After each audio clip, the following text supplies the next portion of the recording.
புதியதல்லவே தீண்டாமை என்பது, புதுமை அல்லவே அதை நீயும் சொன்னது.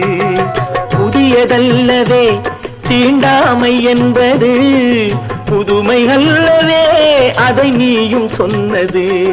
சொன்ன வார்த்தையும் இரவல் தானது, சொன்ன வார்த்தையும் இரவல் தானது. திருநீலகண்டரின் மனைவி சொன்னது, திருநீலகண்டரின் மனைவி சொன்னது. நிலவை பார்த்து வானம் சொன்னது, என்னை தொடாதே. நிழலை பார்த்து பூமி சொன்னது, என்னை தொடாதே.